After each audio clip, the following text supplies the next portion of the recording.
En, två, en, två, en, två.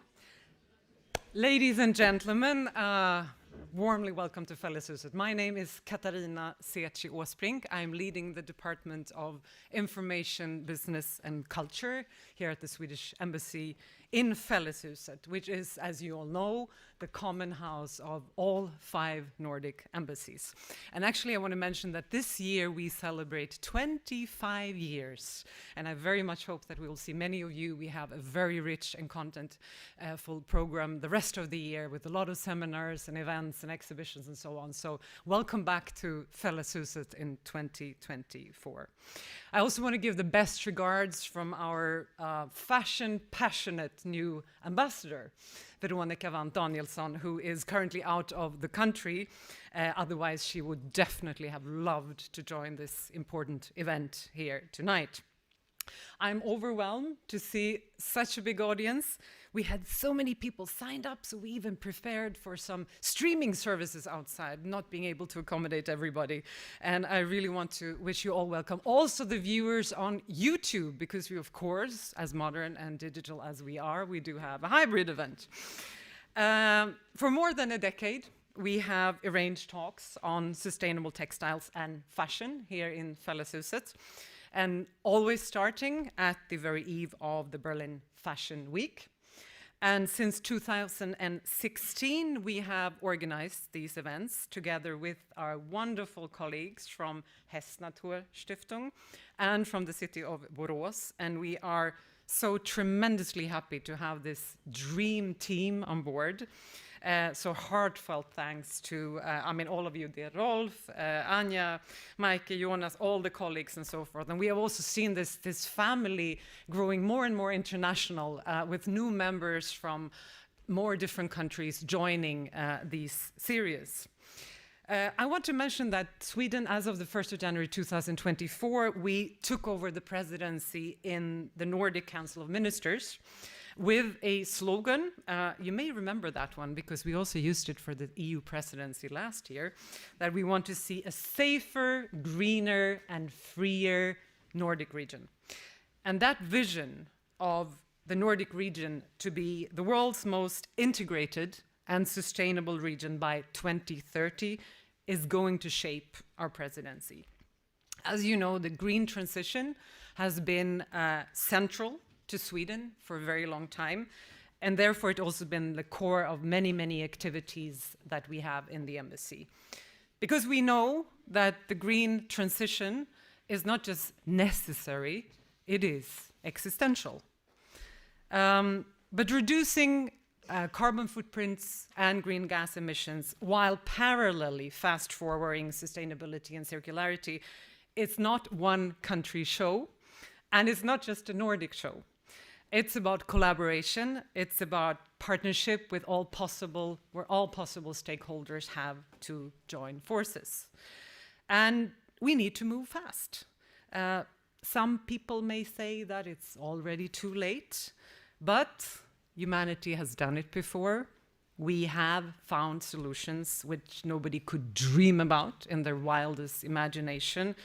So we can pioneer the possible. I would say we must pioneer the possible. And in this context, events like this here tonight are where we underline the importance of combining innovation, business, and sustainability is, of course, of great importance. And in our series of the future of fashion, we have covered milestones in a way on the way of how the fashion industry is becoming more sustainable and responsible.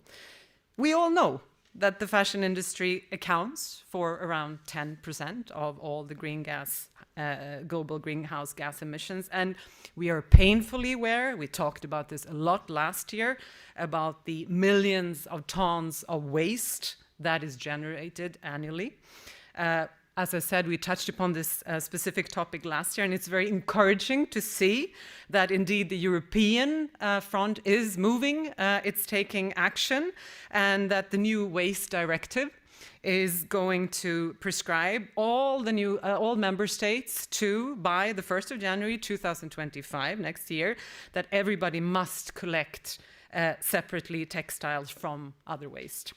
And these are, of course, huge volumes of textiles that will be collected. They will need to be managed by both suppliers and consumers. The entire value chain has to take part and will have great responsibility to act.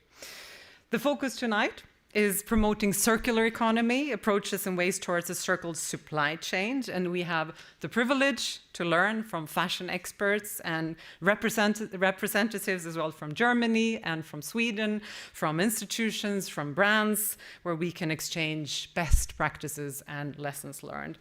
And after the many exchanges in this auditorium, we will continue the conversation upstairs at a small reception. And I wish you a thought-provoking, content-rich, and action-catalyzing event for tonight. Thank you very much.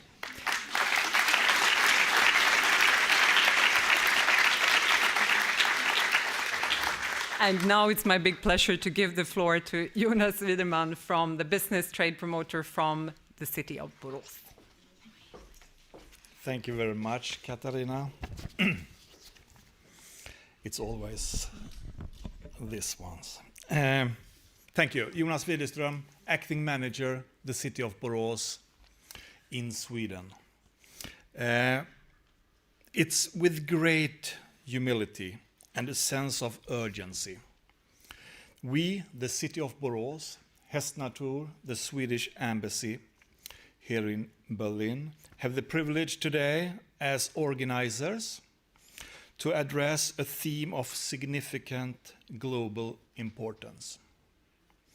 The central focus of our event is nothing less than the promotion of a circular economy and the paths leading us towards a circular supply chain. This issue transcends national borders and carries the weight of global responsibility.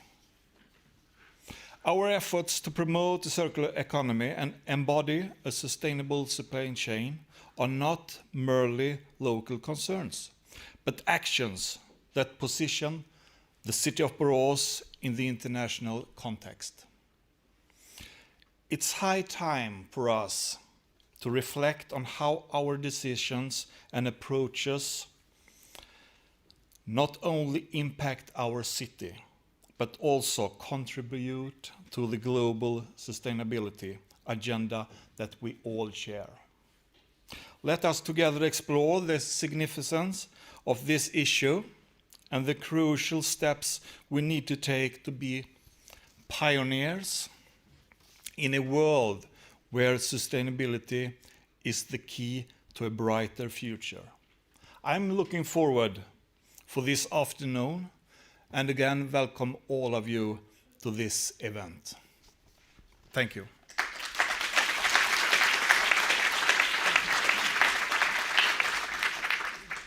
Yeah, thank you. Katarina, in the meanwhile, it feels a little bit like a living room to come here, to be honest. Future of Fashion. My name is Rolf Heimann, and I will welcome you all one more time, let me say, Future of Fashion. And Jonas, when you talk about the importance, Future of Fashion means in the end we have to talk about not the beauty like the fashion, but the dirty, what waste. But then we say, in the end of the day, maybe we say, no, waste is not the dirty, and so on. So let's see. For me, this Future of Fashion is a very important platform. In the past, we got so much impulses. Last year, you remember, we were talking about regulations. Then before, we were talking about innovations. And this year is so important, of course, to talk about circularity. And I'm really looking forward for having very interesting and fruitful dialogues. And in this room, Katharina, so that is a little bit different from my living room, but it's a nice room in case of here we have a chance to speak together. And that is what we had over the years. So later on we will have a panel discussion, and of course that will give you the chance to come with us in a dialogue. So let's get together. Later on we will have the option for a little bit networking with a good glass of wine and some good finger food, isn't it? And what I'm looking for is for getting new ideas, motivations for all of us, and to talk about not only about regulations, but talking about potentials. So that is what I have in mind, and welcome you all, and let's have a good, very interesting journey together. I will introduce you to Cläre Caspar. She is a graduate fashion designer. I know her for many, many years. Because she is a founder of Blaukraut, a fashion label well known here in Berlin, and a co-founder of Platte. This is a very interesting platform here in Berlin.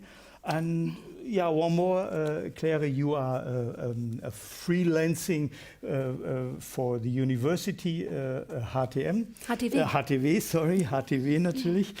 And and you're working together with our institute. And Cläre will guide us through this event this evening. Thank you. Thank you for the introduction, Rolf. I will come over here and a bit aside. So very warm welcome from me too. I'm very much looking forward to guiding you through the conference as your stage host.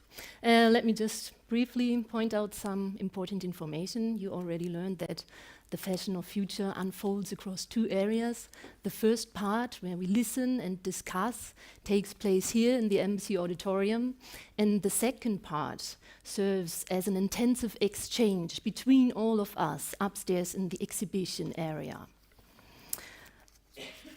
We want to share the knowledge and the combined expertise of the invited speakers with the best possible impact in order to encourage all stakeholders beyond the conference to further exchange ideas and start implementing the developing strategies. Therefore, this first part here in the auditorium will be audio and video recorded and published on YouTube via the channel of the Swedish Embassy. I interpret your staying in the hall as an agreement, and also say a warm welcome to the audience in the live stream. Ooh, is this the future of fashion from the back? Okay. Since we like to address the challenges of our industry with a willingness to learn, to engage, and to listen to each other, the networking reception in the second part of the evening is the focus of the conference. Accompanied by the double bass player Fuli Carvalho, I hope it's pronounced right, and some snacks and drinks, we can deep dive into the subject of circular economy and recycling together. So if you have any questions, important comments, or would like to pass on knowledge during the ping pong and the panel discussions, please make bullet points or remember them well. We will have time at the end of the stage program to clarify them with each other. Before we now welcome some highly interesting experts from the textile industry to the panel, Rolf, would you be kind enough to pick us up and introduce us to the topic of circular fashion and recycling processes? Okay. Yeah, technique.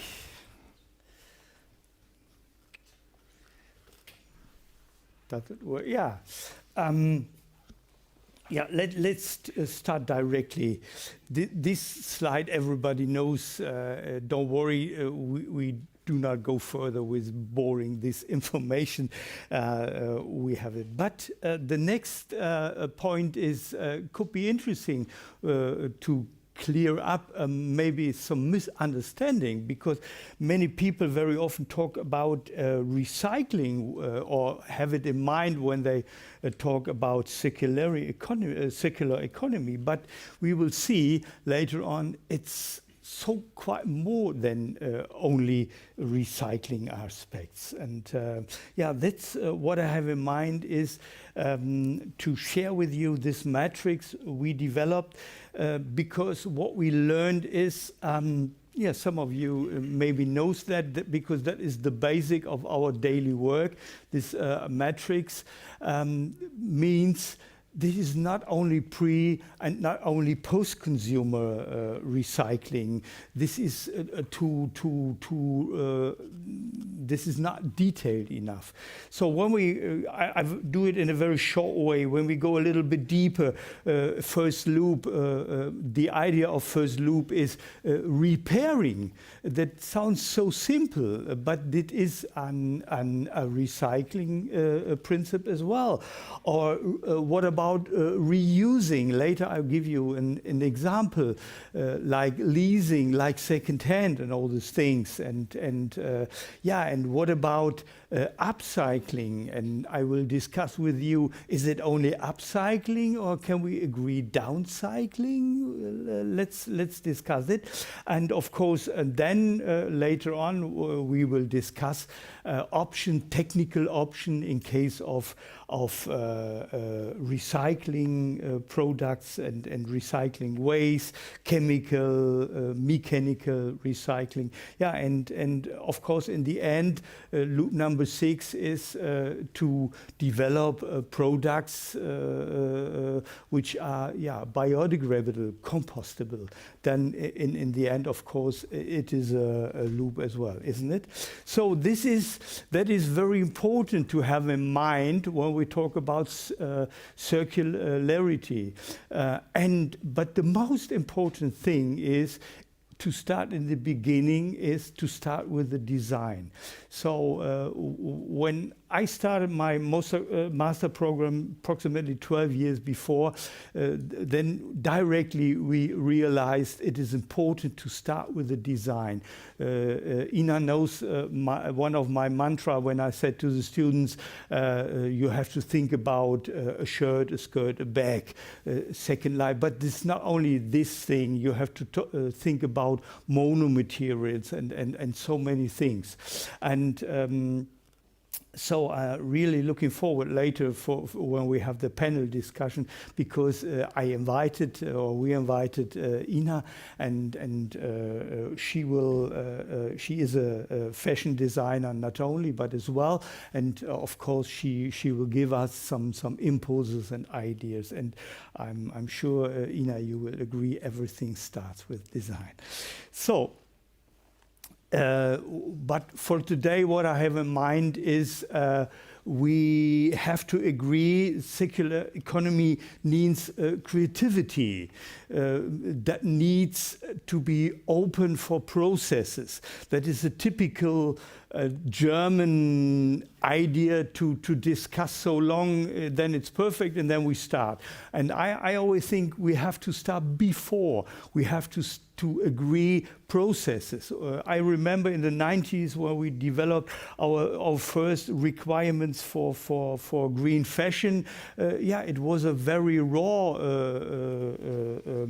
idea, but we started, and then we put it in a learning process. And so that is why I'm always be open for every idea in this matrix. For me, for example, it is better to do a downcycling project than do nothing. You know what I mean? So this is very important. I will give you some motivation or some emotions. Here, for example, a good practice example is this mud jeans. This in the second loop for second hand. Is it second hand? No, this is a leasing principle, and it works so super for denim, because in the process you do every treatment, washing process, bleaching, to make them old, and why not using a new one? Jonas is smiling as well, and then do a leasing process, and all the other guys then later on in second, third life, they get different but very cool fashion jeans, isn't it? So yeah, that can be an option, and I think these mud jeans, they're working very successful. Why not repairing? In our institute, when we work together with companies and we talk about circularity, we always start with a workshop, and we start with this matrix, what we had before, with the 6 loops. And then it's very often, when we discuss this 6 loop, the people say, repairing is a loop? Interesting, we do this. Or I have to ask my colleague, I remember we did this. So that very many companies, they have the option, they did it, but maybe they do not have it in mind. The awareness for this were getting lost. And here in this example, Patagonia, they do it in a marketing perfect way, in my opinion.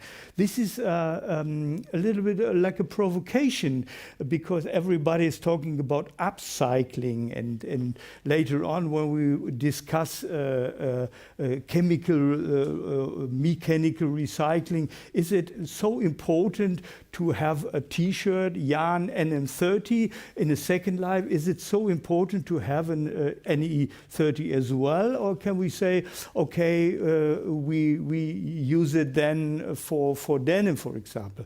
And in this example, if you have clothes and in the second hand, you crash it and you make a bag of this, for example, a fleece bag. This is absolutely not 100% perfect, but in my opinion, it's better than nothing. And this is IKEA, and this is such a huge company, and maybe this gives us impulses for motivation for this.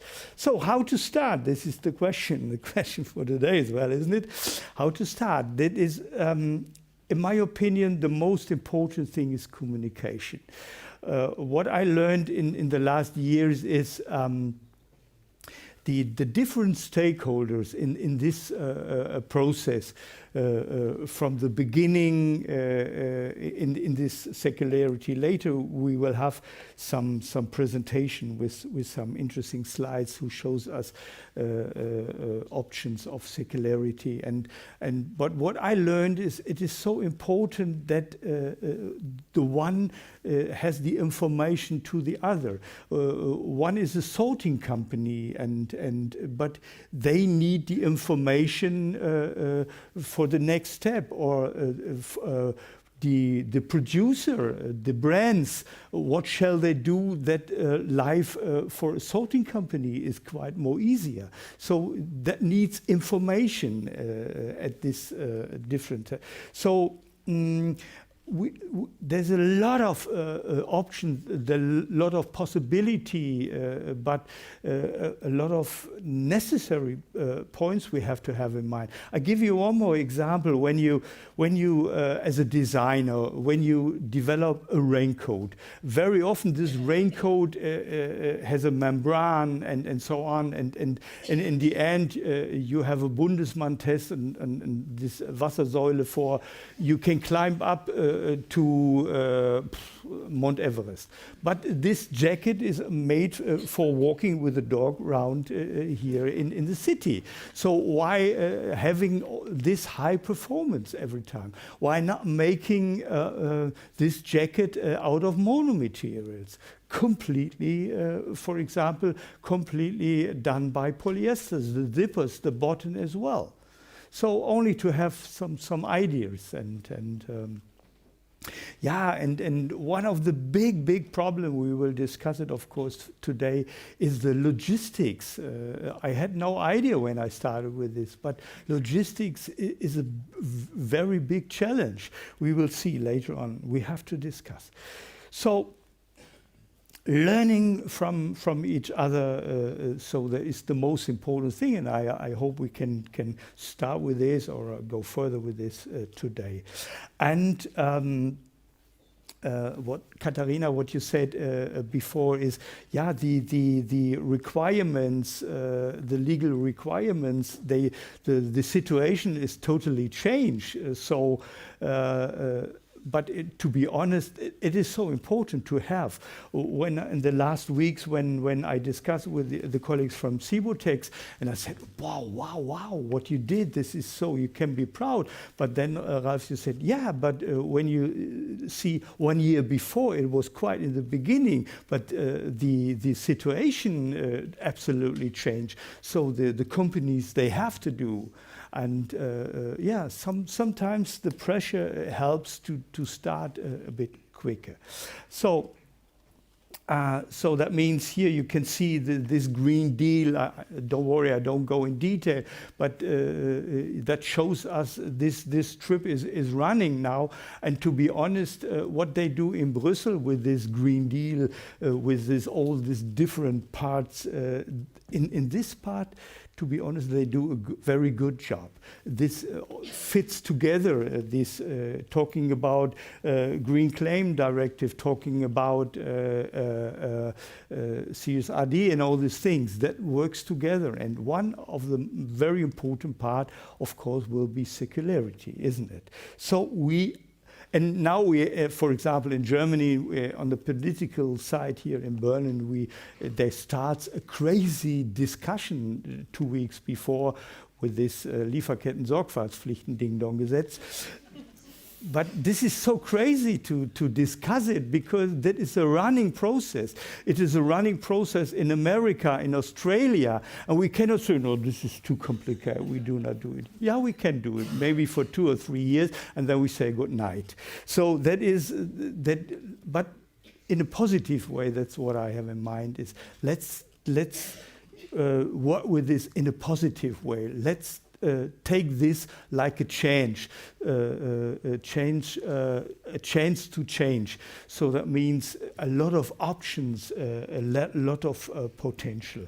And but finally, what I want to say is, for you, the guys from the company, of course, we have to agree in the end, it needs an individual concept for circularity for your company. So that means, what I want to say, start with this matrix, analyze your situation, and then make a concept with a roadmap, and step by step. And when you have this roadmap, then you can have KPIs, key performance indicators. And when you have this, you can manage the processes. So very important is step back, analyze the situation you have now, analyze your potential you have, and then make the concept and make this roadmap, and then work with this. And then it could be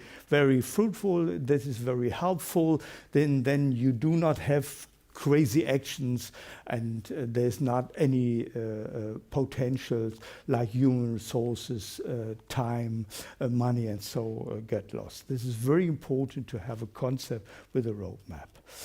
So yeah,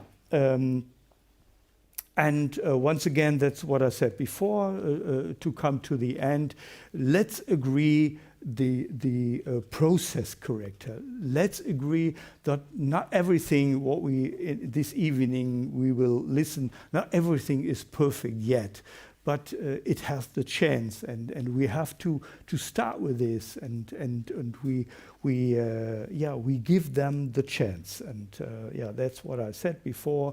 Let's work together, and yeah, thank you for this, and really looking forward then for the next presentation, and of course now we will go a little bit deeper in detail. Cläre, isn't it?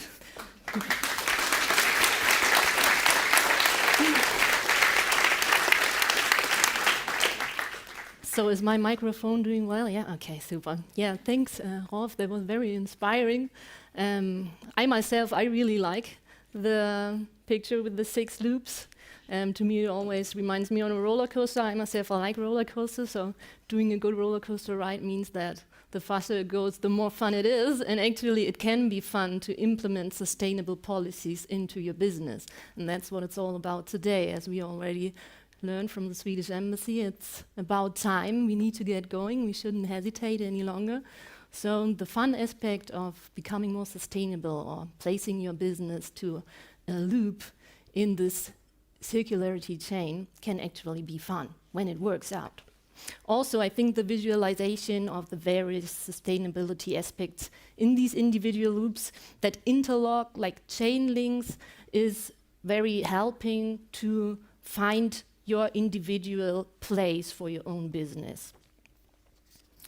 So now we can take a closer look to one of the loops.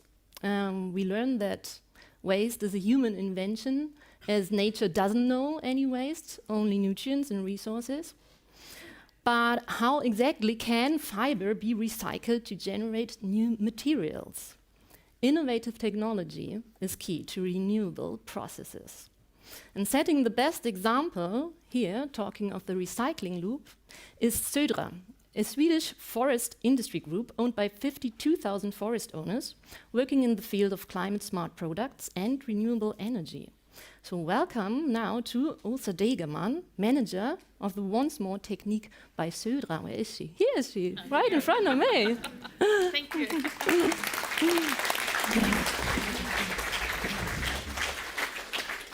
Good afternoon. I will move the chair so not will fall over. Thank you for inviting me here.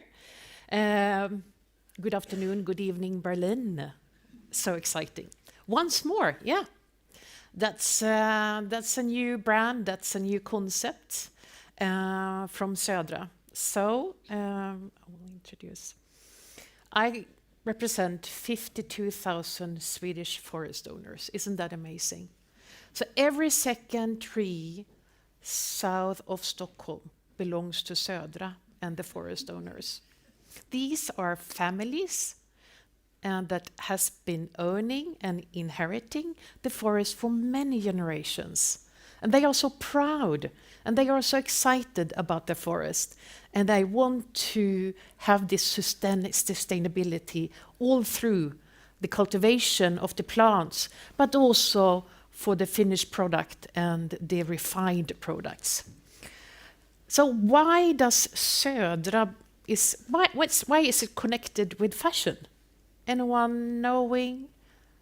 What do we do with the forest when it comes to fashion? Anyone who can guess?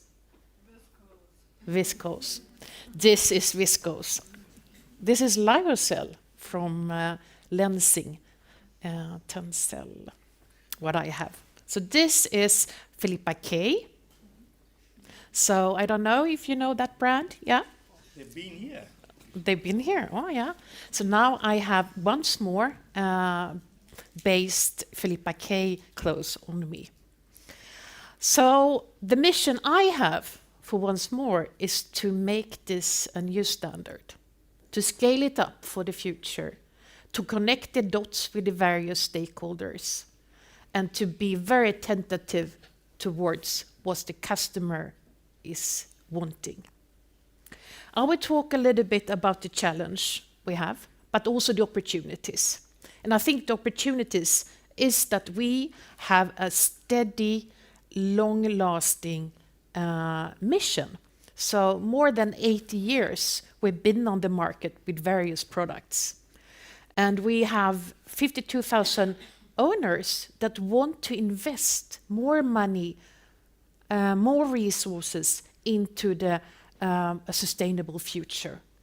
And here we have fashion with the viscose and with the lyocell.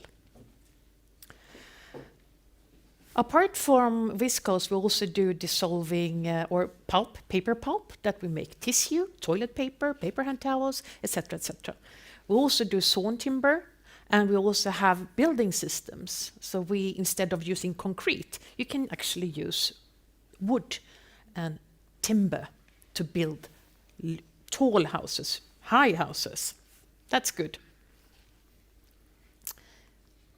So what is once more? once more, is actually the world's first open recycling system for blended textile waste. That means that we can take on both cotton and polyester. And that's great, because there's a lot of mixed material out there. But today, the situation today is actually that we sort for secondhand. We have been doing that for decades, and that is a business model.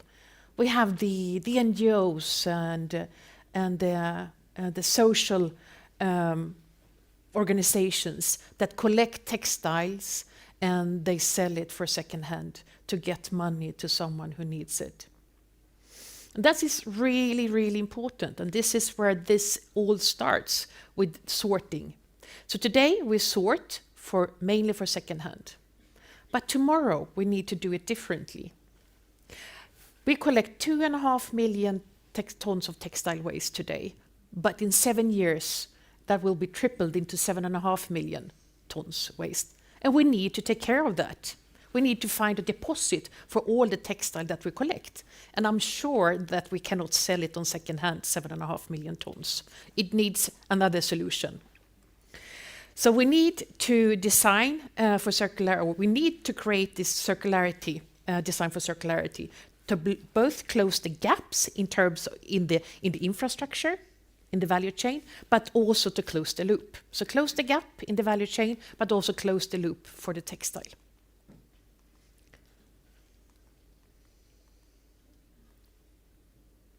So this is how the new circular textile value chain is. So we have the waste, and here in Europe we have a lot of incineration. But I had a seminar this morning, or earlier today, this afternoon, and then there was someone from Cape Town describing. They had 1.1 million tons of waste per year in Cape Town, textile waste. It all went to landfill. I thought that perhaps there's a progress, but 1.1 million tons textile waste on landfill. This is where we come in as a chemical recycler. If it cannot be reused, upcycled, repaired, or not mechanically recycled, because mechanical recycling needs a more conform type of material, we can do the chemical recycling, but we need more innovation here. We are one of the few, but we need more innovation. But what we can do is that we can close the loop for polyester and cotton, mixed material, and also mixed colors. So we blend it with the forest. So right now this is 20% textile waste and 80% birch, or from the forest. And then we do dissolving wood pulp, or dissolving wood textile pulp, and that pulp goes into a fiber producer. And here we have, for instance, Lensing. Perhaps someone here from Lensing today? I saw on the invitation there were two, but they are not here. They do the fiber, and after the fiber, you do the spinning, and then you do the yarn, and then you have the weaving, and then you make the fabric, and then you do the dyeing, and then you come eventually into design and a retailer. You design and just comes into a shop. So it's a pretty long, you know this, pretty long and quite, fragmented value chain. And this is what's going to change in the future, that if you are a brand, you need to be in control of the value chain. You need to connect the dots backwards. So you need to understand each partner, each dot in the value chain, and start to demand for recycled content, etc. And you need to follow that. In France, they have been having EPR, that's Extended Producer Responsibilities, already from 2007. So that means that they've been doing this for more than 15 years. So perhaps you can learn a little bit from the French guys. They are very quick in implementing new regulations, but do they follow them? I don't know. That's the question. But they they do every year, like they do like the sorting analysis. So with all the textiles and garments that they collect, they do this, how much of wool, how much of cotton, etc. And from 2023, they saw that what comes in is 43% cotton, and then you have 19% polyester. But the big bulk of the mixed material is polycotton. And that's actually what we need, what we are aiming for to recycle. And then on the left-hand side, you also have some more fossil-based fibers, but you also have wool and viscose, etc. So I think this is what I'm looking at right now, but also what will be the future. We don't know. So this is the top secret once more process that is happening down in south of Sweden in Mörrum. Mörrum is known for two things, Södra, and that you have salmon fishing. So if you pass by in 1 second. So you see the river, there is the salmons, and then you have Södra. That's the big, where you do the timber and the pulp. So today we take on and process cotton and polyester with 20% recycled content. We are now scaling up, very exciting times. So in a couple of years' time, we will go for 50% recycled content. So it will be the majority, or the 50-50 will be textile waste, and 50% comes from our forest owner. So it's these bales, that is our end product, is pulp that goes into the fiber production. We have a couple of brands that have once more collection, meaning that if you look into the left, you can see that it's garments based on once more coming from Södra and our forest, together with textile waste from Europe. We have Filippa K. They did a small capsule collection, launched 1 month ago. We have Jack & Jones and Bestseller, and more brands within the Bestseller family is coming during the spring, so stay tuned. And then we have Lindex, which is I think it's a Swedish company, but it's actually a Finnish company. But they are very much based in Sweden. And last year, they made a huge collection. They launched 1 million garments, and in May they will do something very special with that coming from our forest together with the textile waste. So we stay tuned online with Lindex, because something nice will come. I reassure you. So we are setting the target for the future, and this is what I'm working with a lot. How will the future look like? When will it happen? What kind of regulation, directives, standardization needs to take place and need to happen? And how can we impact? And how can we come together as an industry or as partners? So right now we are closing the loop for 2,000 tons of textile waste. By 2027, 2028, we will scale it up to 50,000 tons. And that's, I would tell you, it's a lot. It's 100 trucks per week, full loaded with textile waste, will enter Mörrum. So Mörrum will be a very busy place in Sweden. And now we're looking into the Waste Framework Directive and the EPR. How can that kind of kickstart the movement that needs to take place now, that everyone in the value chains need to start and do something and improve the already existing system? We need to have the logistics, we need to have sorting, etc. And last but not least, get in contact with us, because we would like to collaborate. We love partnerships. We are an open system, meaning if you have something that you want to recycle, or if you want to buy our pulp, or if you need some assistance in between, we are here for you, and we are looking for collaboration. Thank you.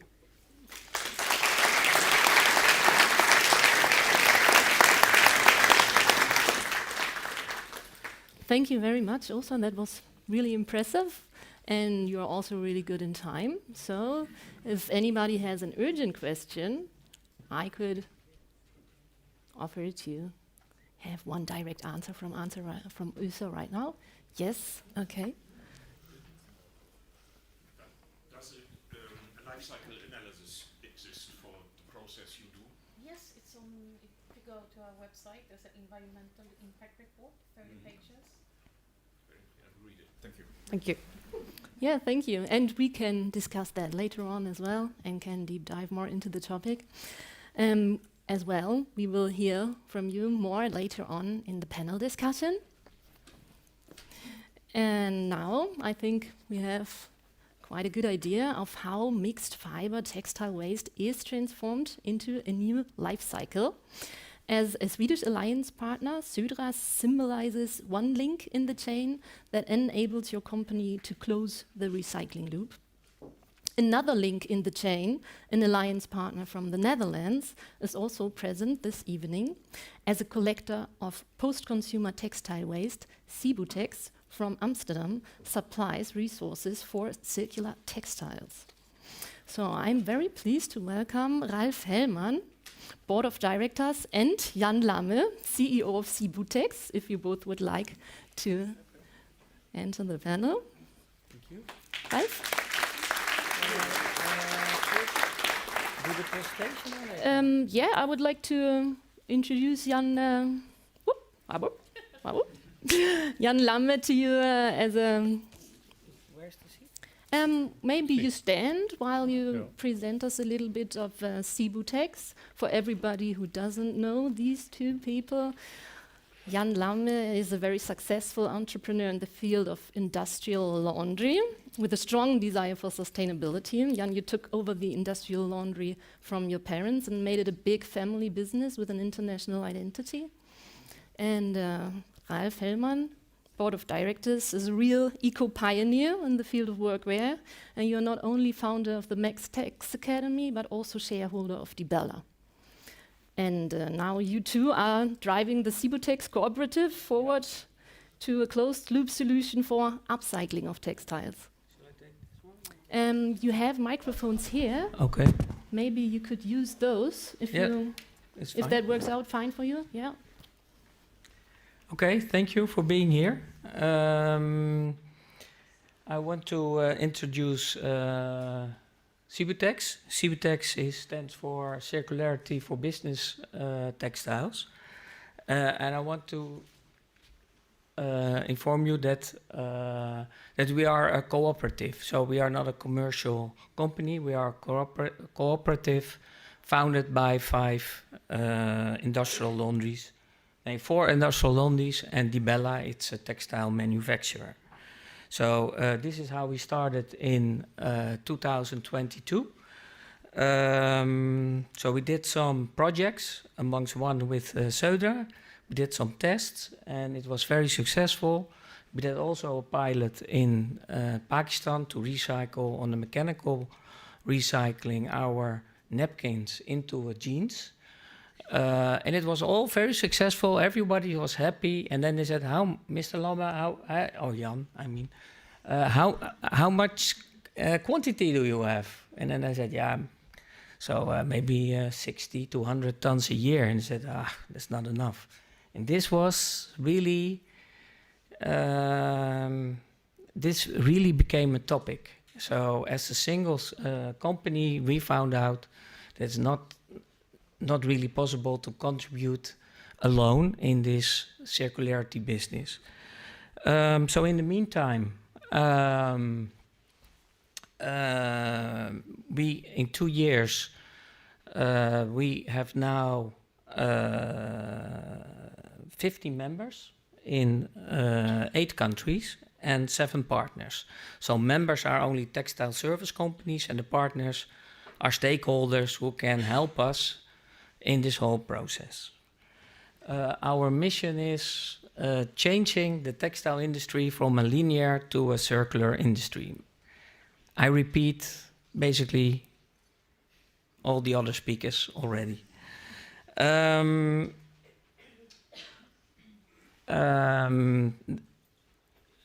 I think also Åsa mentioned numbers from a report of McKinsey in 2022. And the subject was scaling textile recycling in Europe, turning waste into value. That's also what we already heard. And my figures were from the report was a little bit different, Åsa, so sorry.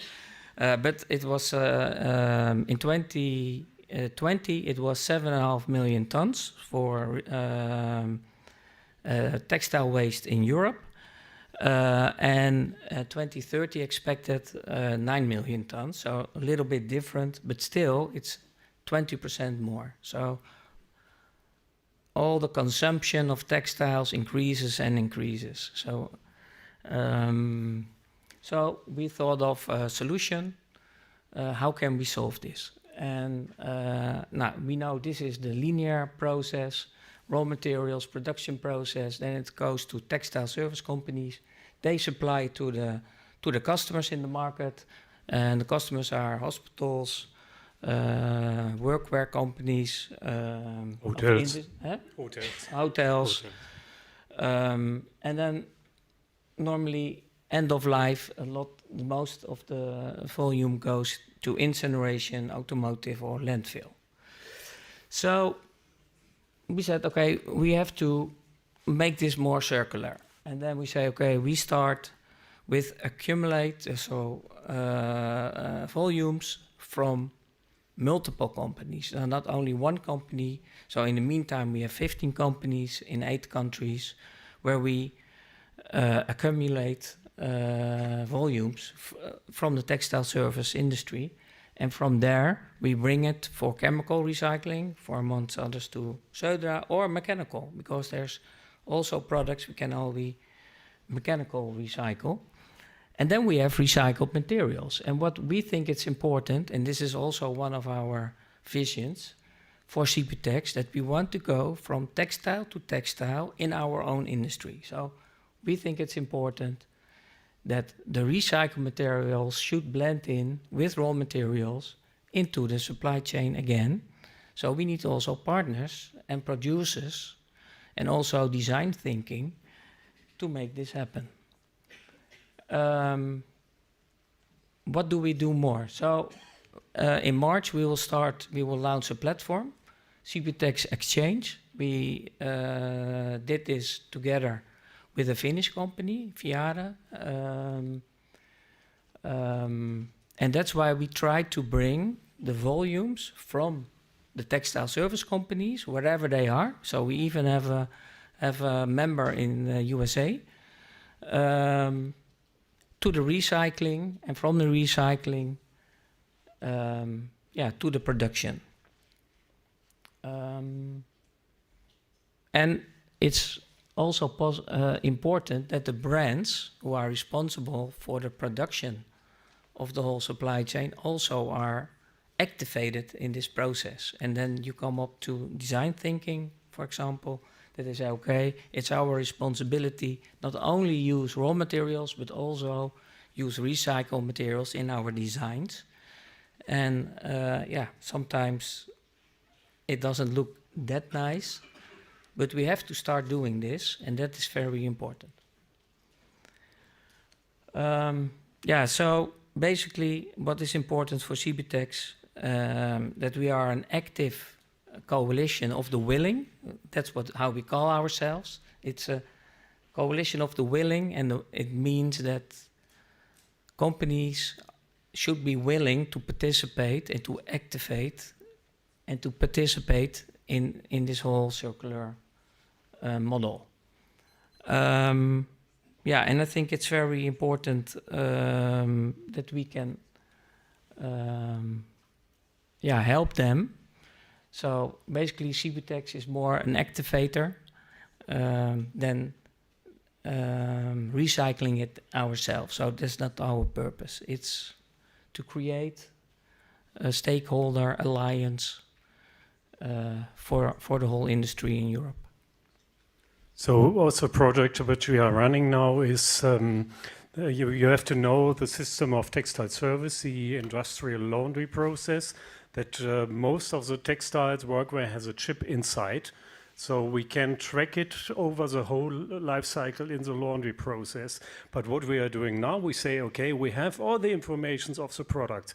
We have the product password. We know the weaving process. We know which chemicals are inside. So let's connect the data from the production with the life cycle process in the laundry, and at the end it can be read in the industry, in the recycling industry, and they will have all the information about the production, about the chemical inputs, about the washing process, that it runs maybe 50, 100 times, and then it goes back to the recycling process, and when you are in the possibility or the sorter to get all the figures immediately with the life cycle. So I think it's a perfect solution. Yeah. Okay. I think you agree. Thank you both very much. I'm also really impressed how fast you are with the cibutex. We were talking before, and you told me that you started actually in the COVID and did some pilots, and then already in the beginning of 2022, you started with cibutex. So that was really fastly done. Yeah. Impressive. Yeah, till today, we managed 500 tons since nearly 1 year. Wow. Yeah. So, and our goal this year, yeah, it depends.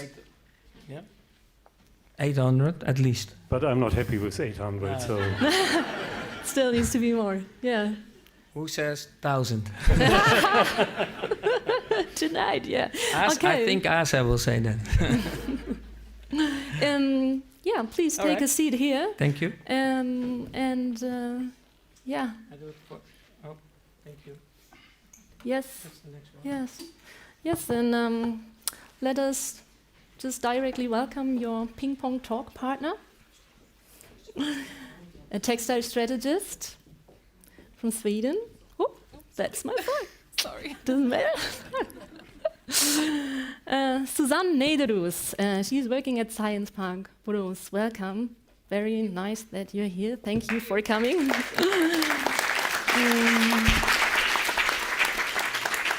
Yeah, Susanne, you are working on a very exciting big industrial project, working on a missing link actually in the sorting process. So I'm very excited. What are you going to tell us? Please, let's have some news about that. Thank you. So thank you very much for this invitation, and very happy to be here again. I was here last year, and then at that time we talked about the EU regulations and the big challenges about this. But today we will talk about new possibilities, so let's change the directions instead. And today I will also present for you a very exciting project that we are running in our science park in the Swedish School of Textiles, which is actually about a system demonstrator. But first, before I'm going into the project details, I just wanted to present to you the textile hub in Sweden. It's called Textile Fashion Center, and it's an academic institute with a number of different textile organizations. It's in the middle of Sweden, in Borås. It's an old tradition textile area with a lot of hills and a big river, which made actually the production possibilities for textile really the best. So with an entrepreneurial culture and facilities with this old mill, we are really creating the new generation of the textile industry. And in our academic institute, the Science Park, we are running a lot of different projects, but very proudly we are of the government assignment that we received from our government 2018. So Textile and Fashion 2030 is a national platform where we are uniting companies in order to transform to a sustainable textile and fashion industry. And today we have more than 200 companies in Sweden connected to the platform, and we are building it further in the future. And within the assignment, we are working with companies in order to transform and help them to take the next step in their sustainability work. But we are also developing different tools in order to help the industry further on. But also we are working with different other projects, since we know that there is not one solution to make this textile industry a sustainable one. So we need to have different guidance and different new ways to do it. And we have been listening here today with some examples. And for instance, we are working with new raw materials and trying to see how we can replace cotton, for instance, as one of the biggest problem also with water consumption in the production. So this is some of the ideas that we are doing. But we are also working with projects collecting all of the used garments, like in, for instance, a project called the Way Out West Festival. And I'm wearing one of the shirts from this project. It was from a change in the procurement system. So it was hospital wares and clothes from the hospital that was, due to this change, not anymore able to use. So it was 100,000 garments put aside, and nobody could use them anymore. So we made a new collection together with some designer and previous students from the Swedish School of Textiles, and also with a new technique where you are able to print with a reversible print, so you can take it out again and you can use it for some other purpose. So this was like one collection, but we're also working with different other kind of projects. And just to make a small sneak peek, we have a pop-up together here in the reception later on, so you can have a small look at some of the examples that we are working on. But into the project that I wanted to present to you today is a system demonstrator project, and you can see it here. It's like a futuristic of an industry in a cartoon work. Actually, it's the textile value chain is in the black, which is in a way in a schedule in a circular way. But then the blue parts is the system demonstrator, which we are going to test in reality. So together with different brands and together with municipals and local authorities, we are closing the system and collaborating to create this system. So we are working with brands that is going to collect their collections that they have already produced and make new collections. And we are also working with different other industries like the municipals community that will do different collect systems, and they will also sort material. We will also build the Sweden's first pre-sorting facility, which is one of the missing links that we have identified. So before the sorting, you need to have something called pre-sorting, and this is what we're also going to build in an industrial way here. And we have different actors from all the way around the value chain, which I think one of them is also present here today with Åsa and Södra. And this is also one of the key success factors we believe for this project, that we are connecting all of the different actors through the whole new value chain, the new value chain that will be needed to twist and turn the linear textile industry into a circular one. So we really believe that we have to have all the actors represented in the same project and in the same purpose for turning this industry into a circular one. And this is a sketch of, for instance, how we will test different collect systems in 2025, which is already next year. It's a mandatory in Sweden to collect collect the textiles, which is also in the EU, but in Sweden it will be the responsibility of the local authorities to do this, which is completely new for them. They will have piles of textiles from 1st of January.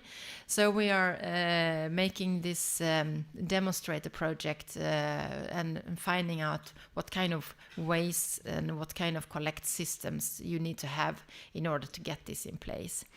And then we are building 2 tracks. One is for reuse, and to try to see how the brands can use the garments in 3 loops. So we will have brands putting new collections and then having this in 3 loops before it's going to recycling. So this is the aim also for the project. And as a last picture, I didn't want to bring too many pictures here today, but as a last picture, this is one of the concepts that we are going to test in real. So this is one of the brand concepts, and which means that you as a brand, you are collecting materials from customers that maybe it's not interested to have the material or garment anymore, and then you bring it back to the same brand as you bought it from, and they are then making this process in order to make a redesign concept around it, and then they are the ones that is selling it to the next customer. So it will be still in their brand name, which we believe will be the case for many brand in a high level, that you will bring the clothes back, and you can also then see possibilities as a customer that you are getting vouchers and so to also to encourage you to bring the textiles to the same brand back. And I think this was my last slide, so thank you very much. And what do we have here? Thank you very much for the insights. Yeah, thank you very much for the interesting insights. And choose a seat if you like, and I will come with you. I'd also like to have some water. Here? Okay. Do you all have a microphone? Okay, good. So I'm really very much impressed by the strong efforts that cibutex and also the Science Park Borås is taking, and I'm interested now, what's encouraging you to keep on, to go that fast? What are your drivers? I don't know who wants to start with that. Jan. The driver is for me, I think as an entrepreneur, as being active in the business, I think we created the problem ourselves. So I think I should be part of the solution as well. So this is the driver for me, personal driver. Mm-hmm.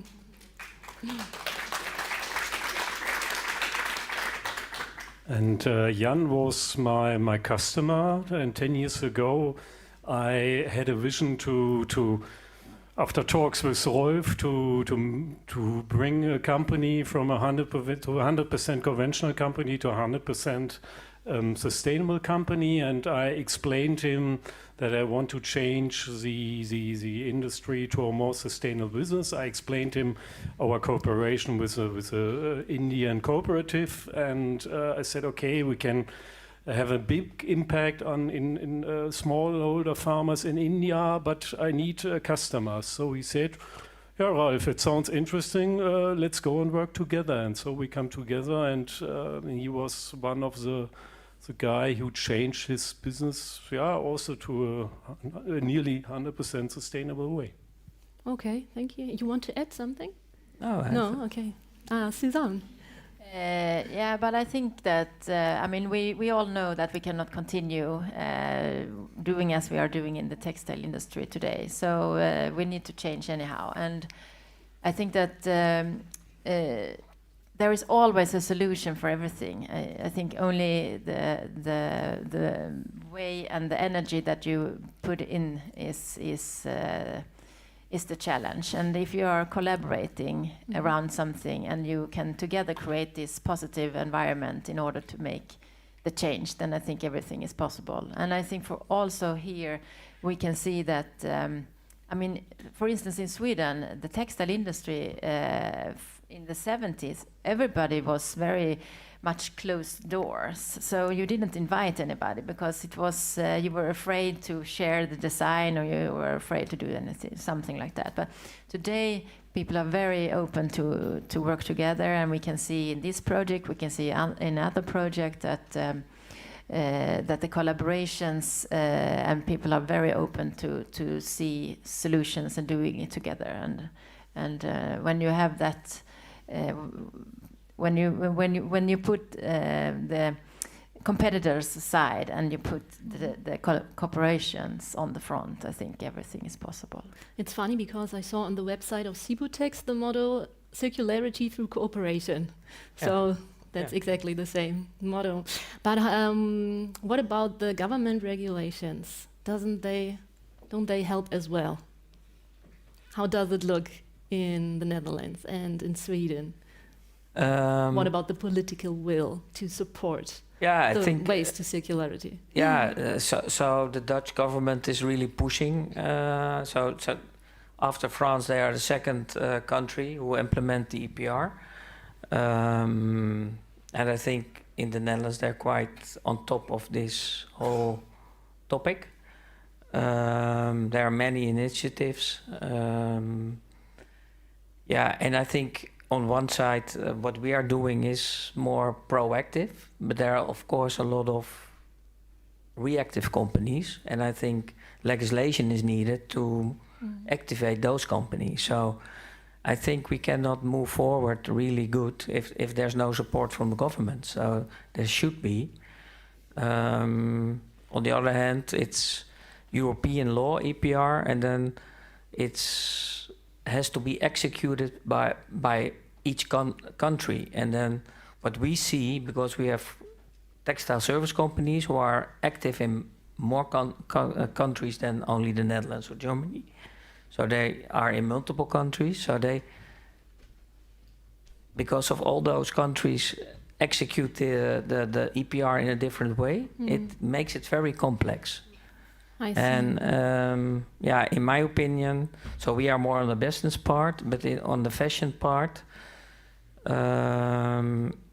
it's a different way. So collecting for fashion is different than in the professional textile service industry.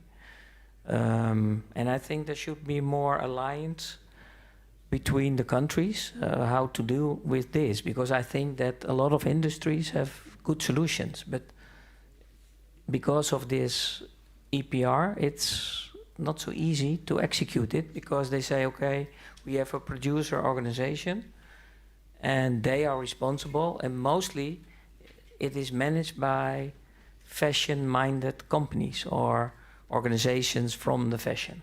Yes, and Ralf, you know the regulations in the Netherlands well, but also those in Germany. So if you compare them to each other, what helps most, or what is still needed? What would you say? So I live in Bocholt, so I'm a German, which is directly on the border to the Netherlands, so I can see both countries in different ways. And the Dutch guys, they act, and in Germany we discuss and talk and blah blah. And to be honest, now the Liberal Party said this week we will refuse the EU Supply Chain Act. Oh. So I guess this story in Europe is over, because I don't know what our Chancellor will do, but the Liberal Party say, no, we are against it, and we will vote against it. And after implementing the EPR in the Netherlands, you can see such a drive in the recycling industry, which I couldn't expect 1 year or 1.5 years ago. When we started with cibutex, we say, okay, it will be a small-scale organization.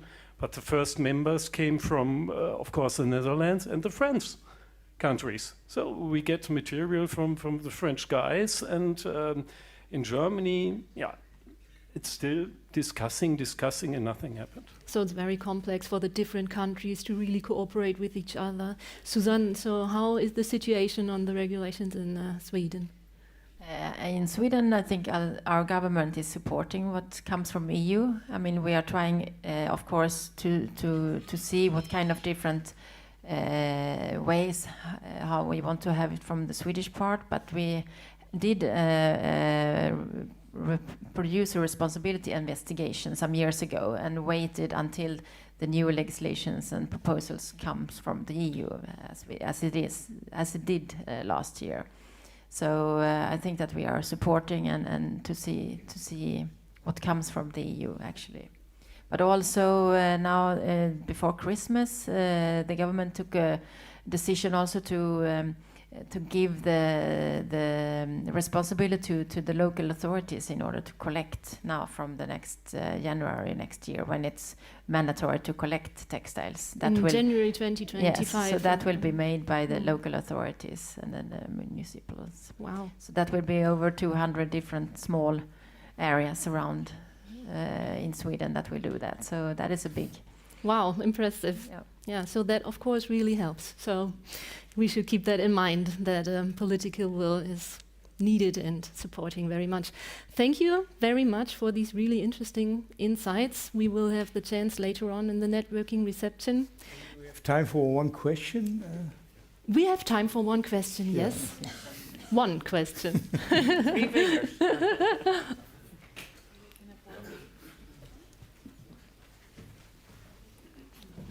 Dankeschön.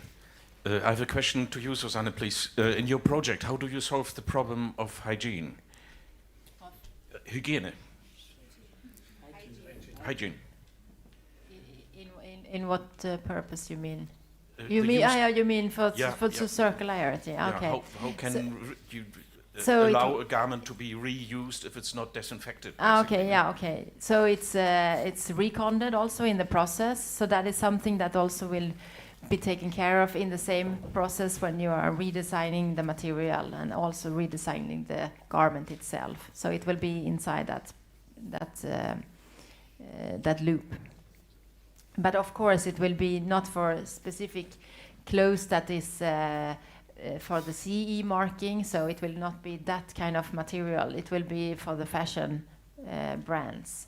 So not for the special areas, for instance, in the medical wears. So that is not where you have to have a specific marking system, and for that kind of reason. Sorry, this was my question was, in your slides there was Yeah. one way of reusing garments. Yes, redesigning. Yeah. Yes, but it's garments The for. garment being in use before needs to be disinfected. Yes. That will be done in that process, in the reconding process. Maybe you want to come back to that later Yeah, on we can do and that. discuss Yeah, it with we- her, yeah. and everybody who's Yeah. specifically Yeah. interested in that joins you. Yeah. But thank you very much for the question, because of course here as well we should drive attention to. So thank you very much. Maybe I because Uh-huh. it's within our model, it's already clean. And because it's a good question, because that's the big difference between fashion and professional textile services, because we are collecting the waste ourselves and we select the end of life after it's clean, so we don't have any dirt. So that's already one see. difference between industries. Yes. Okay. Thank you. Thank you for the addition. And yeah. So thank you for the. Sorry. Super.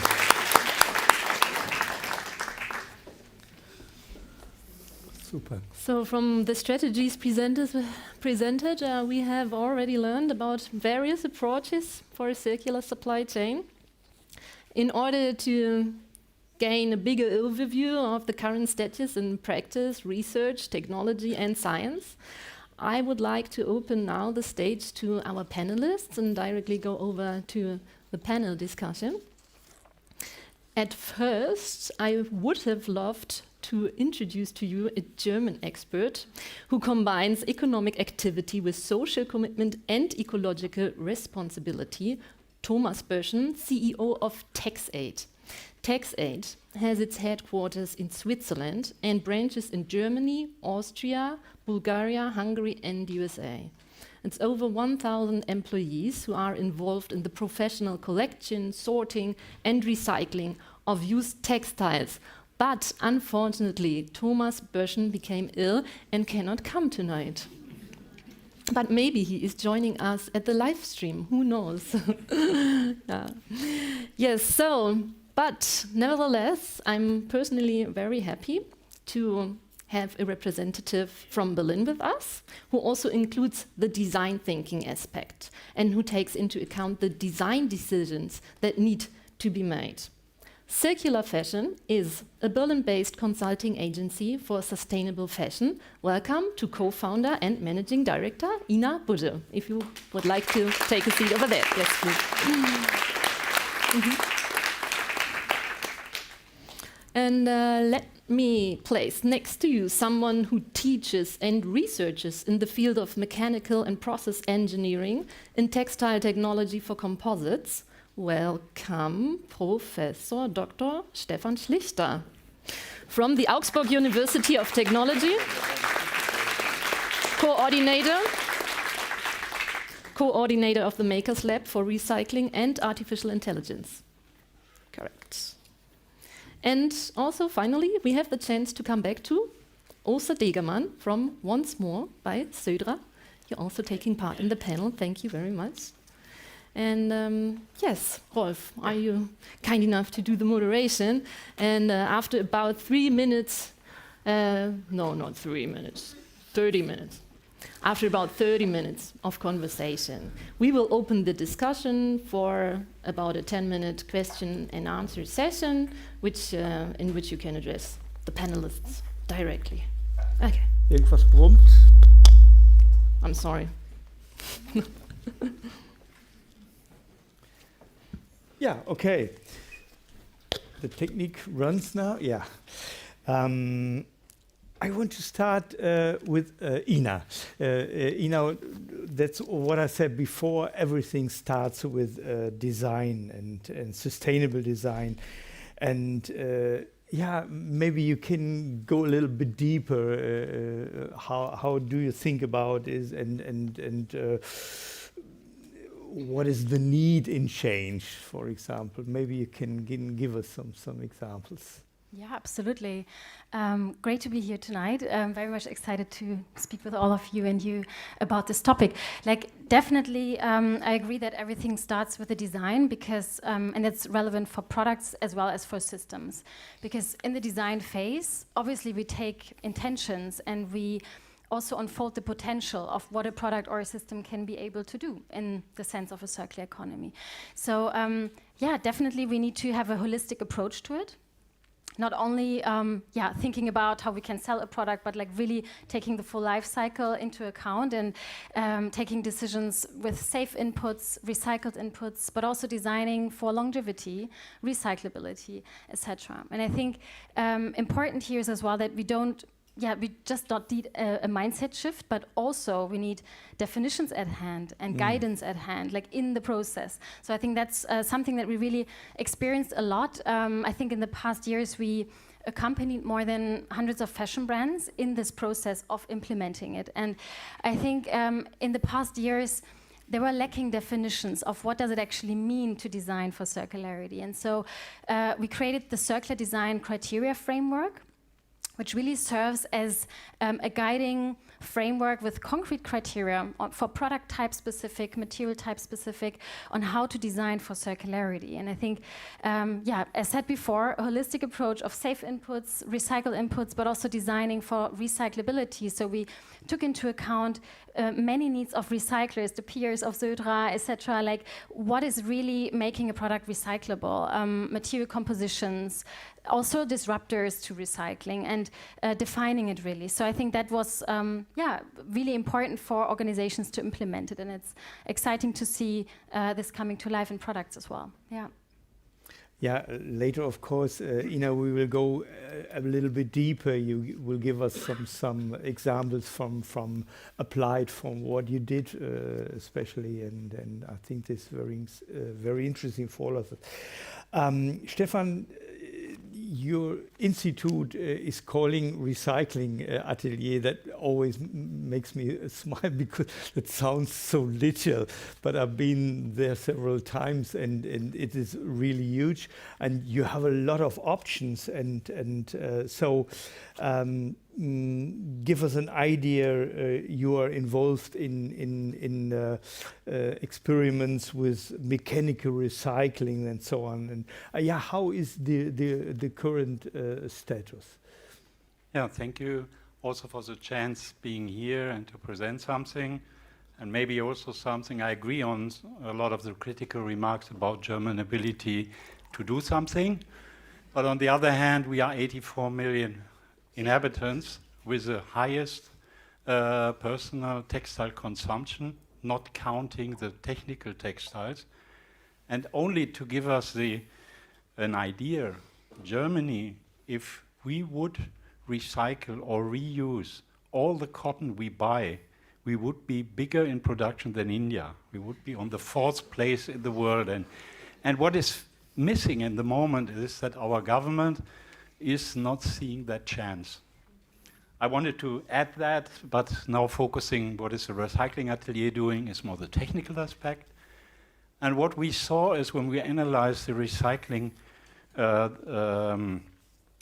procedure is that there is too little knowledge about it and too little exchange that was talked on different occasions.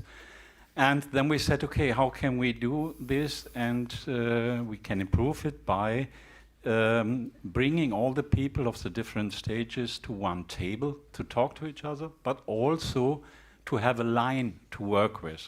You all know if you want to build a textile mill, you would need 30,000, 40,000 square meters. Not possible to do tests with that. So that is the idea, was born to make what we call a recycling atelier or a model factory or a maker's factory.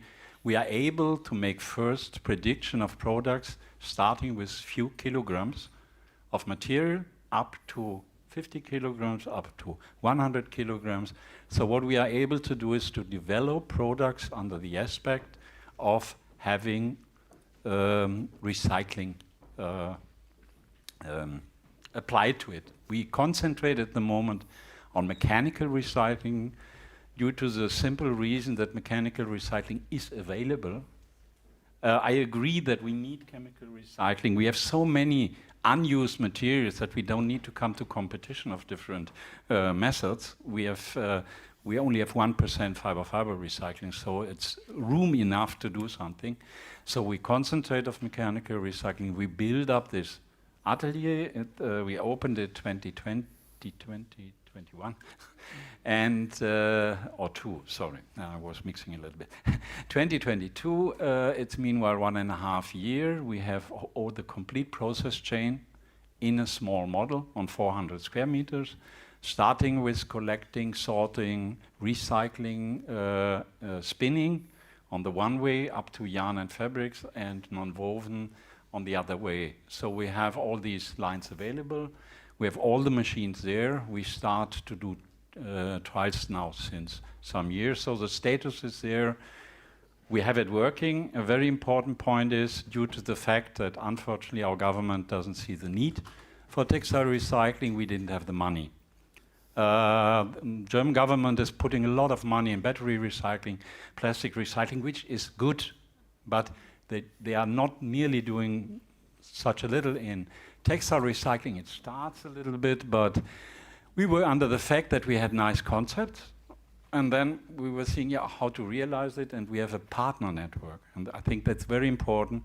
We have nearly 20 industrial companies from the whole value chain, from sorting, like Texiad, for example, machine building, the biggest textile machinery makers in Germany, representing about 30% market share worldwide, are members, but also others and foundations, and this is giving us the power to do the work.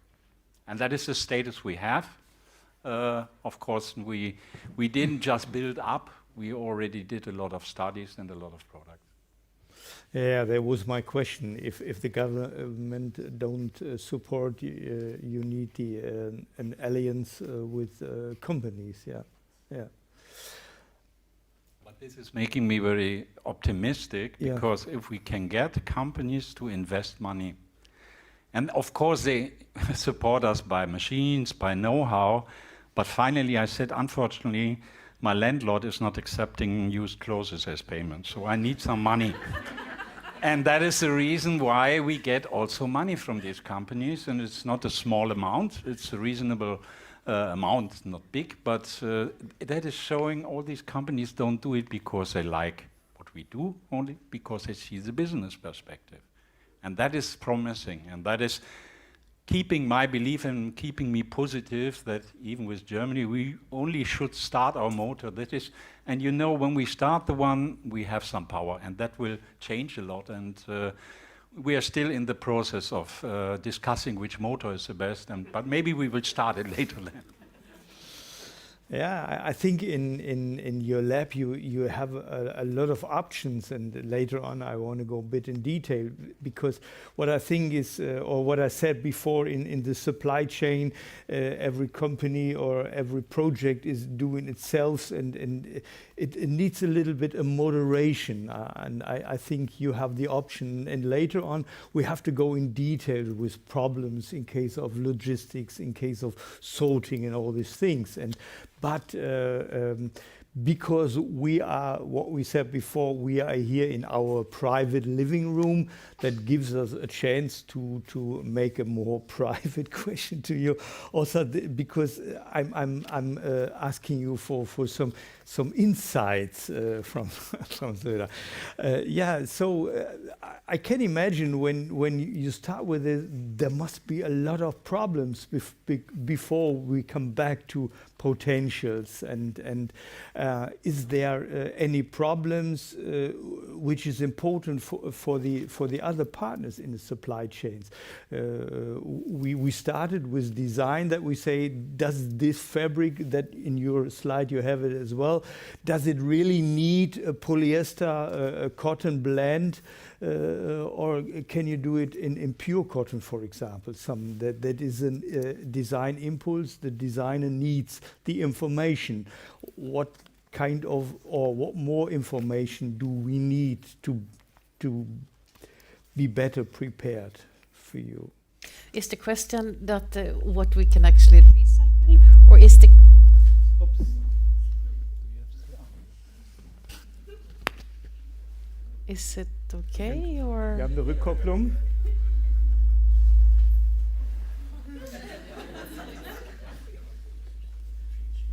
Irgendein Mikrofon ist noch an, was nicht an sein sollte.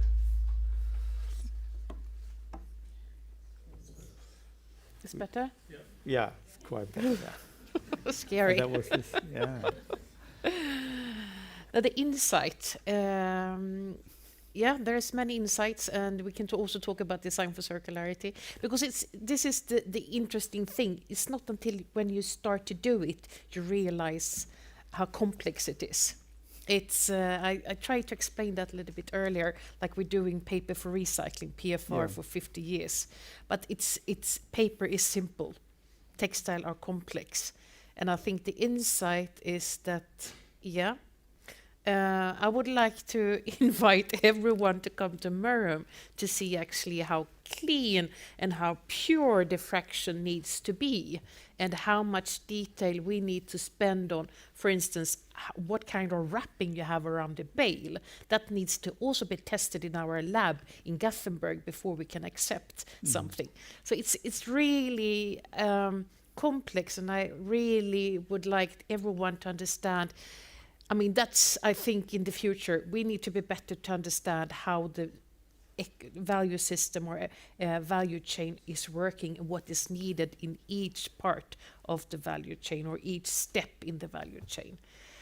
I would say, going back to my presentation, I would say today we sort for secondhand. There's no, I mean, cibutex and Frankenhuis, etc. Yeah, we have sorting. It's manually sorting, and it's mainly sort for secondhand. That's where the business model is. There's no business model around having to sort 3-4 extra times. And that's why, I mean, the perception, I think, in the industry is that recycled content, oh, it's waste, you take waste, is for free. Then it must cost, I mean, the fiber must be more, less expensive than virgin because it's waste. But it's the opposite, because there is no infrastructure, there's no logistic, there's no sorting. The sorting needs to be done manually. Imagine if we need to, I mean, next year, when we start to collect textile waste in Sweden, we will collect 1.5 million pieces of garments every day in Sweden. Imagine if you have to sort that manually. And that's the insight is that it's extremely complex. So you need to get into the details in every step. And design for circularity, it's not easy. Because if you talk to me, I have a certain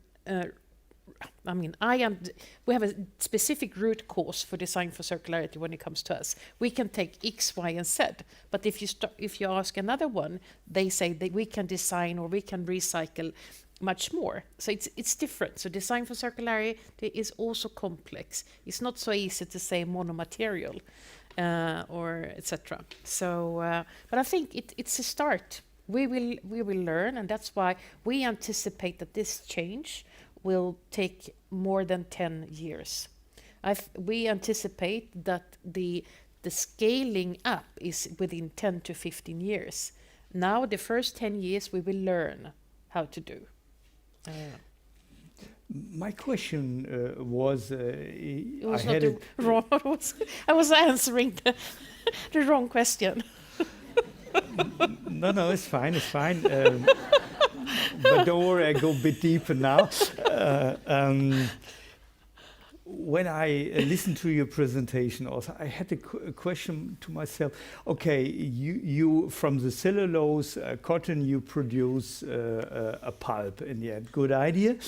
But then you produce it for a lyocell production. And what I learned is lyocell is more complicated than the other viscose. Is it right, what I have in mind? Or was it easy to take this higher goal? Or you know what I mean? But we are we need collaboration, and we joined forces with Lensing 2021. Yeah. So we have an R&D collaboration with Lensing that are producing Tencel, Tencel and Refibra and all that so we work together on that. Yeah, it's a high standard. We aiming high. Yeah. And we aiming for extremely good quality. In case of their program, then it fits together. No, I understand. Yeah. Well, sorting. That is a question I would have to Thomas. It's a pity he's not here for today. But Ina, maybe you can help a little bit, and Stefan as well, because I'm sure in your lab you're still working on this. And Ina, you have several projects. You're both together with Texiad and yeah, because when I ask Thomas what is the one of the biggest bottleneck, he said the sorting and the information, because people bring back their old clothes, but before, when they wear, they cut out the care label, so they do not have any. Only to give an example, only information. What is the material blend, something like this? Yeah, absolutely. And I think, first of all, I would love to support also what Åsa was saying, that, like, of course, design for circularity is not easy because there are multiple of recyclers out there, all have different requirements. So, of course, we need to aggregate them, because as a designer, we can't just decide, okay, I'm designing for this recycling process, right? So that's, I think, why we need frameworks and aggregated recycling requirements. what we kind of translate into these design criteria, and then we can kind of design for a system like that. But in the end, in the sorting, of course, we need to take a decision to which recycler it should be directed to, that it fits the best. And therefore, we're connecting basically the design stage throughout the use phase up until the sorting stage with a data flow that is interconnected. So information about how the product is constructed, like what material composition is in there, if there is a print and what type, if there are trims included, like all those kind of information that are relevant are kind of saved on a product platform, so to say. We use the circularity ID, for example, for that, our solution in terms of a digital product passport.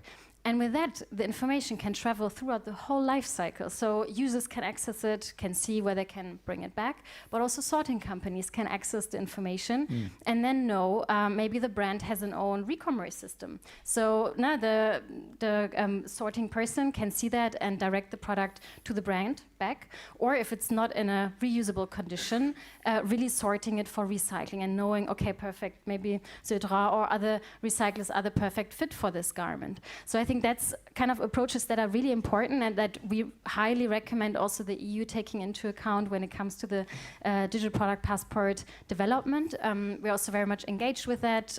Surpass, for example, is one EU project that we're developing a prototype for the DPP with. And I think, those approaches need to be integrated. And I think, Texiad is a really innovative organization, like really also implementing and testing already a solution. So they have also a sorting station from us with a intelligent sorting software that can access the ID information.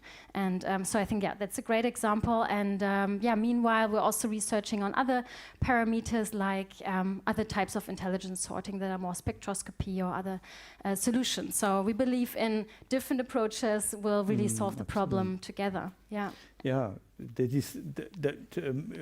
makes me a bridge and intelligent sorting. What I learned this evening is this pre-sorting is so important, and I'm sure you're working on this as well.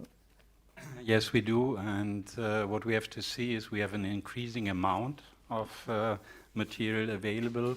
And what we also have to take into consideration is, in Germany, just as a figure, we collect up to 1.6 million, but we sort only 400,000. So the rest is collected. Better don't tell the people who put it in the basket, because they still believe that someone poor guy in Africa is wearing it. This is still something we also need to make more public, what is happening with that. But okay, there is a huge unused amount of material. And on the other hand, to come to that in 2025, the same what you have described for Sweden will take part in Germany. We have Kreislaufwirtschaftsgesetz, which is already decided will come to act in 1st of January 2025, and the responsibility is the community. The community level who have to take care of that, which they don't do at the moment. And when we think about it just in a reduced way, we can by no way do it by sorting manually. The only way to do it manually is to ship it back to India, Bangladesh, and Pakistan, and that is a nonsense, and it's an ecological catastrophe. That doesn't make sense. So we have to learn to sort in high-wage countries like Middle Europe, Nordic countries, and so on. So the only way is to do automatic sorting. And of course it is difficult. But you see, of course, no one has said that recycling is easy. But this is a challenge. We don't need to see it as an obstacle. We need to see it as a challenge to solve it. The same is multi-material. Of course, we should reduce unnecessary material mixes, but fashion is color and more material. If we make it in the opposite, we will reduce it to gray, recycled fashion. This is not what we want. And it's not that we need to accept. It is possible. It is a challenge. It is a challenge for high-wage countries with know-how, with a good education and background, that we can develop something. And to come to that, we are doing technical aspects. So there are some sensors available. Color sensor is easy. NIR, so near infrared, is something which we will use more. But it's not enough. We need more sensors. And what you already said is we need to say we have to have the intention in background what we want to do with it. Sorting for reuse different than sorting for recycling, and sorting for chemical recycling is again different than sorting for mechanical recycling. Don't want to make it too complex because there are ways. And we are working a lot on image-based sorting using artificial intelligence in the background. We have a lot in the internet on available information about that to decide, is a trouser, it's a shirt, it is woven, it is knitted, it is what material, and then if we put all that together, then we know how to sort it. That is not coming from one day to the next, but it is coming step by step. Yeah, but I'm very positive when you talk about intelligent solutions, and then we talk about AI, and what I learned is time goes quick with this, or development, so I'm very positive. I think in the meanwhile, maybe some of you guys are so pretty much under pressure with comments or questions, so maybe we can open. And is there, yeah, the lady here directly? Maybe, Cläre, you can moderate it. You have a better overview. Yeah. If anybody raises the hand, I will note you. And okay. Yeah. Hi, I'm I think some of you know us, or we know you.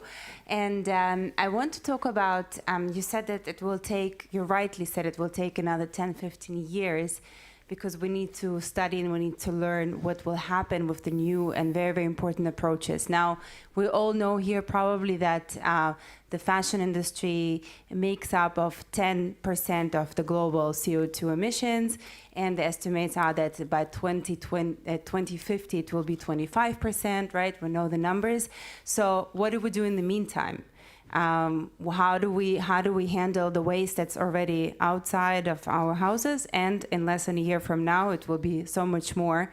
So I would like to hear whoever wants to comment on it and what you think about open loop, meaning that ultimately maybe until we can do textile to textile, yarn to yarn, fiber to fiber, we should maybe look into other manufacturing industries and offer them something that they need much more already, because they already have been regulated already for longer than the clothing industry.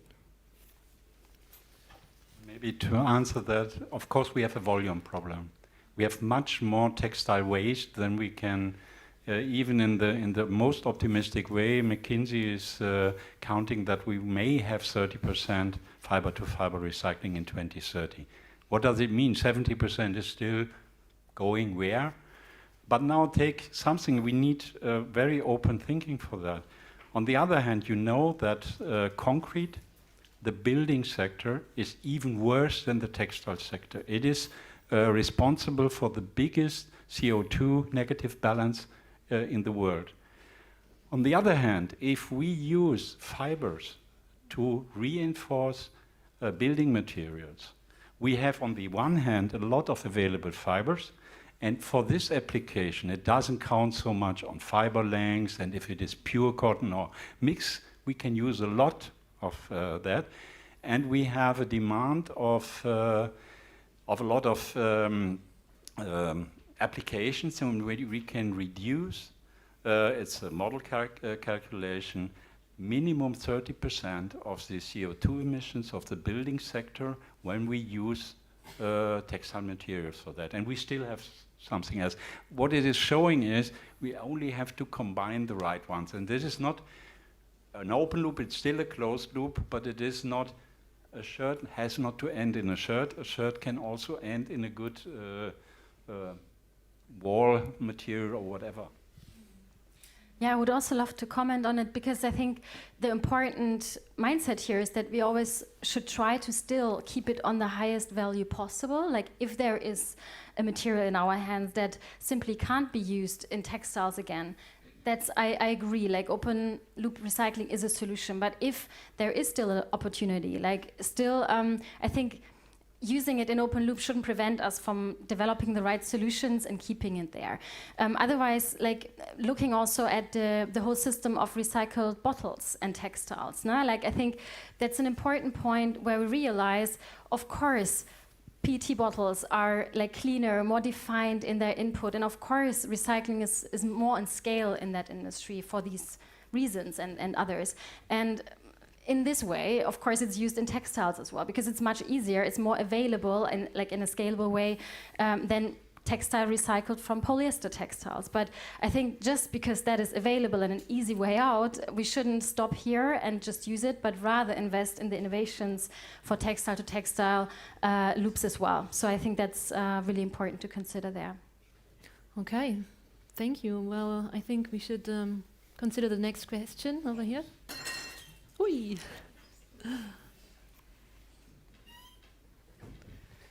Hi, my question overlaps a little bit with the previous one.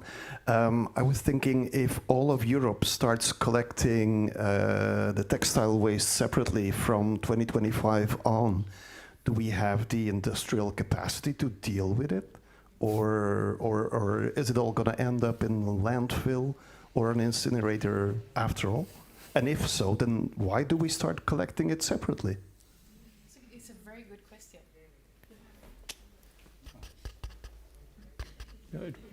Is it on? Yeah. Yeah. It's a very good question.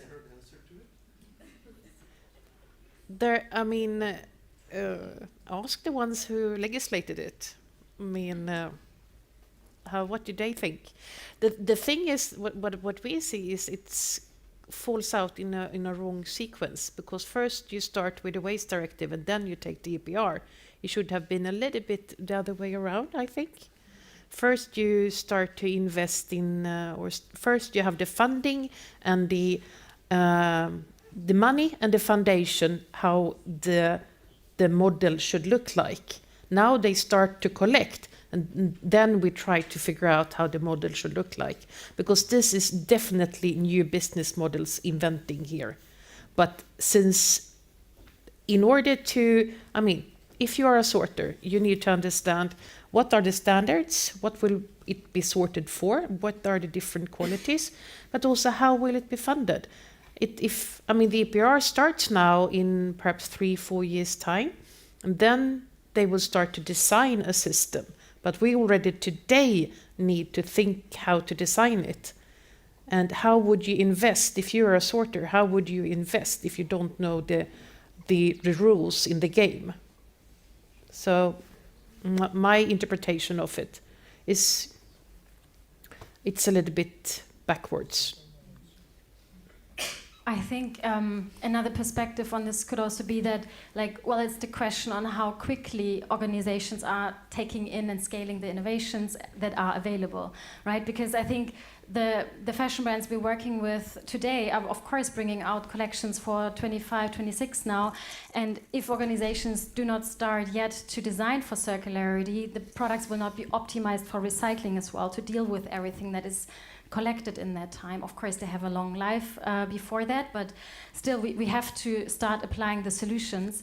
And same is valid for the intelligent sorting solutions. They are there. They already can be used. So it's a question of how quickly those solutions are actually integrated in the sorting facilities, and that is, a decision-making question also of organizations running these sorting facilities. And just to mention, like Verwertung as an umbrella organization for the charitable sorters, they're also super innovative, and multiple of their sorters have already implemented the ID-based sorting as well. So I think there is definitely a big willingness and potential of solutions that are ready. But of course, it's a question of when they're going to be used. So we can just say, and also as a call out to basically every company in the chain to implement the innovations that are there. Then I think we can, get ready for it, definitely. I have so many questions. You Just have only one remark Short, also. yeah. What you should not neglect is the economic impact. If our governments start to understand that it is creating jobs, and that we investment, if we talk about the need of 150 sorting units in Europe, just imagine how many investment, how many jobs are directly and indirectly connected. On the other hand, seeing that our economy is not running very smooth, so it's hard to understand why we don't take this opportunity to invest in a green economy, which is also creating jobs. I think it is not far from that. It is only, sometimes it takes a little bit longer till the people understand it, but we will see definitely one intelligent, huge sorting devices being opened in Germany this year. We need more time to go deeper, and maybe later in the networking area and with a glass of wine we will have a little bit more time. I'm sorry having no more time for questions, because maybe one sentence, like a final statement from your side, and because then I want to ask Cläre for and recap of the day. Do you have a final statement for this for today, or is we have a lot of arguments and so on. No, stay away from me. You need to. No, we need to close that one. Otherwise, I'm interacting with you with your sounding system. No, my final statement is circular economy for me is enjoying things. Yeah, that's good. Ina? I would say the industry right now is really at a tipping point of gaining maturity in circularity. And I think now is the time to really set targets, strategies to really take the path from piloting to scaling. That's what we have to do to be ready. I think for me, recycling or circularity is first of all a very interesting aspect. It really is challenging to work on it, but we can make it. It is only the thing we should start to do it. And even in a country, as you all know, we need a little bit longer maybe in Germany. But when we start to do it, then it can develop a real high speed, and I'm still optimistic that we can do that. Yeah, so thank you very much for you. And it's time for consumption now. Yes, thank you very it's much. It's not easy for you? No, it's fine. So many processes. No, really, thank you for your openness and for sharing your expertise. That was really very interesting. After enjoying such strong input, I think we learned various approaches to circular economy. From my point of view, we are in the middle of a very exciting dynamic, because sustainability and circular strategies are finally getting the attention they need. The desire to improve our company policies and to check which approaches suit us individually and which concepts can be implemented is great. And through all the various loops, it's quite easy to start. And it will require more political effort. Without government support, it will not be a surefire success. But let's not wait for political support. This is something I also learned from this evening. If it doesn't come through collaboration and through cooperation, we can start and we can keep going to a good life.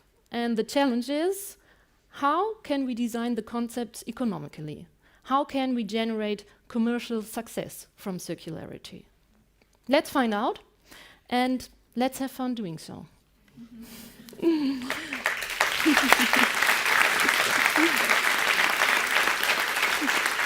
Thank you for the conclusion. Yeah. There are many pioneers that we can look to and who have also taken part here as sponsors, which I would like to thank. At this point, many thanks go to the fair trade company GEPA, the natural care company Logokos, Logona Naturkosmetik, Biodo, Bolsener Mühle, and Delinat for the good wine we will enjoy later on. You will also find high-quality product samples in the goodie bags, which are individually manufactured by a German company using leftover fabrics from San, each one unique. And on behalf of the entire team of the HESSNATUR Stiftung, I would like to say a big thank you to our longtime partners at the city of Borås and to our host at the Swedish Embassy. Here I would personally like to mention Katarina Kanschat and our head of strategy and finance at the HESSNATUR Stiftung, Anja Uman. Thank you very much.